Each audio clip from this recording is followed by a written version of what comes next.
All right, back again. So, surprise, surprise. After a weekend of holidays, of sort of a belated birthday trip, of wedding, yeah, eating hasn't been the greatest. um, yeah, no massive surprise there to myself. Um, Personally, struggle with socializing and how that looks. And having, I guess, that internal permission to eat whatever I want, and that external pressure to eat what everyone else is eating. Um, it's an interesting thing, and I know for myself that fasting through that time as a plan B or plan C is entirely possible. I've done extended fast before, and I actually often find fasts much easier than moderation and limiting or restricting the types of food I'm eating in any way, which is not for everyone. Um, and I know this about myself, and I've realized this about myself over many years of trial and error and back and forth, is that I tend to have, not with all things, but with certain things, a very on off, black, white, all or nothing approach. And this is especially true when it comes to, say, diet or matters of self control. Now, from a scientific sense, this is not necessarily surprising. So we know, for example, about dopaminergic driven addictive tendencies, whether that's something that has some sort of endogenous addictive element. You know, if you're consuming a substance that has inherent within it, that's got some endogenous property, chemical property that makes it addictive. That's addictive in and of itself. But you throw on top of that, or sometimes separate from that, the dopaminergic elements, where you might have something that doesn't have any inherent, any in and of itself endogenous addictive properties, whether that's, say, gambling, whether that's porn or sex, even, or any other number of addictions, or whether that's, addiction to the phone, whether that's addiction to anything else. Those things don't have in and of themselves any inherent addictive property. You don't lick your phone and consume it. Uh, even something like sex, for example, or porn addiction, which absolutely has a cascade of effects. Especially with some of those sexual hormones released. It's still that dopaminergic drive there for that behavior. It's something inside yourself, not so much in that object of desire, of addiction. Now, for me, though, food combines both of those things. It undoubtedly, and when I talk about food, one mindset shift there is to start thinking about things as food or non-food, or sort of food substitutes. A lot of what we term food, yeah, debatable. Yeah. So, food, though, in general, a lot of these processed foods do have endogenous addictive chemicals, but they also have a whole bunch of that dopaminergic drive wrapped up in them as well. And with all of these things, sometimes, especially these things like food, or could be alcohol or drugs or medications or whatever it is, that have that inherent addictive property, sometimes cold turkey, that nothing approach is easier. Trying to have a little bit of an addictive substance and control is really difficult. And I think that's true for everyone. It makes it more difficult than it needs to be. Some people, though, can cope with that, can have a little bit of whatever it is. For some people, they can have a little bit of alcohol, moderate, it's not an issue. For other people, and I count myself in that, But for other people, having a little bit of alcohol is just, yeah, you open the floodgates and it's near impossible to stop. Now, for me, that's the same with food. Um, this idea of, well, just have a little bit, just moderation is really difficult. Um, but I also know that the mindset that comes with that all or nothing, that black or white tendency is can lead to a lot of inconsistency and a lot of time lost. We could have been making progress in your dietary goals rather than just this jagged up, down, up, down, up, down, which over time, the trend can be like this with decreasing health. Um, so it's a mindset to failure, so to speak. You know, if you string together a couple of good days like I had last week, and then to sort of fall off the wagon, so to speak, or to fail, so to speak, my mindset in general has tended to be, oh, that's terrible. I've got to start 100% again. And even the title of some of these videos, you'll see this, you know, day one, day zero again, day one, day two, oh, reset, day one, day two. And look, I think there can be good motivation in that, but there can also be some really debilitating effects to your motivation when you go, ah, all of that's wasted. I've got to start again. So I think it can be really useful to have a mindset of, you know, let's say you go out for dinner, you eat something for whatever reason, whether that's social pressures, whether that's your own internal giving permissions, whatever it is, you eat something that's not ideal, that doesn't align with your um, plan for what you would like your diet to look like.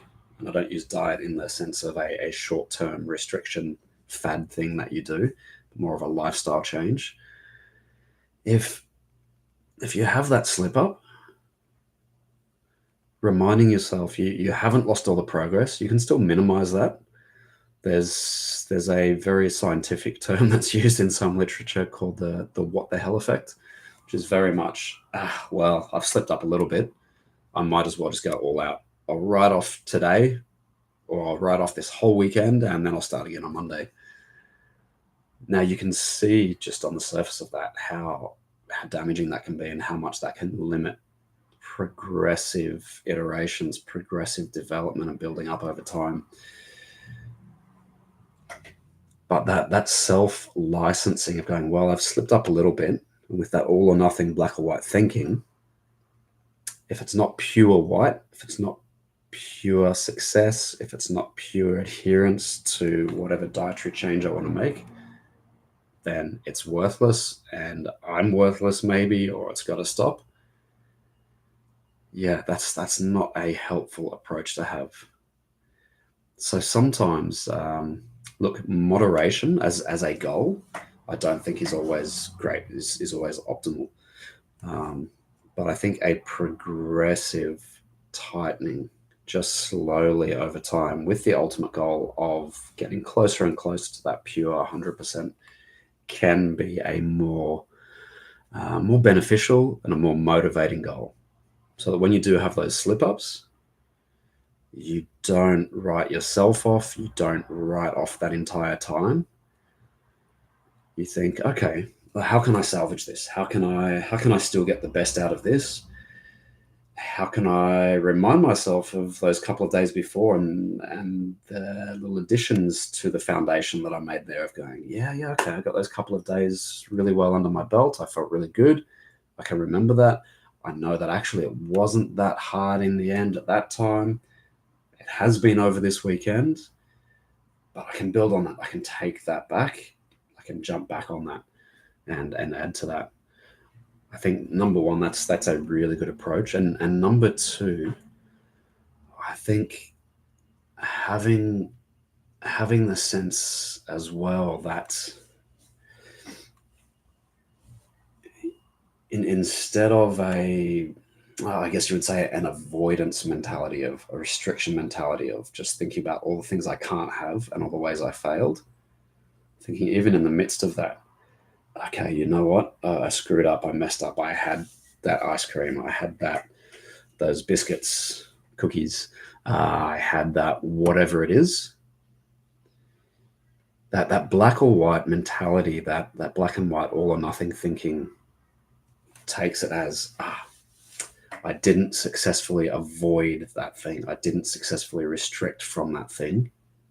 So it's right off. I'm screwed. Versus a mentality that introduces that mixes in not just that, but an approach mentality as well, a going towards something mentality.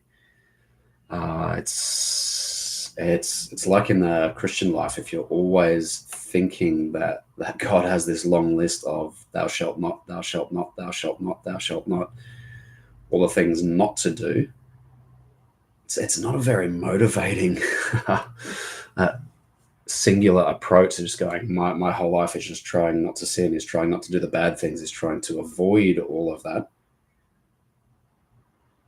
It's not very motivating.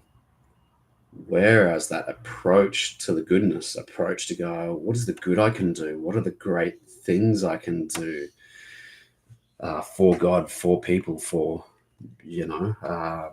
myself, for my family? That approach mentality, in addition to that avoidance and restriction mentality, is much more powerful. There's much more drive potential in that. There's much more motivation in that. And I think it's the same with an approach to shifting your diet.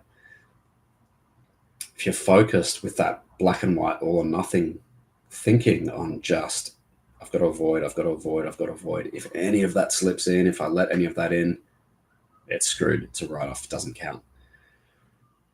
Versus going, you know what? I slipped up. I had that ice cream. I had that biscuit. I had this or that. Okay, but what's the healthy stuff I can still add in, even in the midst of this? Can I go and get a steak, even though I've had that ice cream? Even though I might have a couple of drinks tonight or whatever it is? Can I still go and have that steak? And can I still go and have that other meat for lunch, for dinner? Whatever your health goals might be, your dietary goals might be, can I still approach and fill up on that healthy stuff? And then tomorrow, I'll hit the ground running. I will have that healthy stuff in my system. I'll have that fuel ready for the next day where I go, you know what? It's not such a big jump now. I've already set myself up with a bit of good energy and a bit of good motivation, and maybe by virtue of some of that healthy food, a better night's sleep.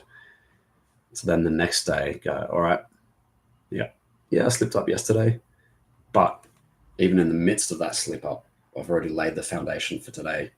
I've already had that great food. I've already had that nutrition.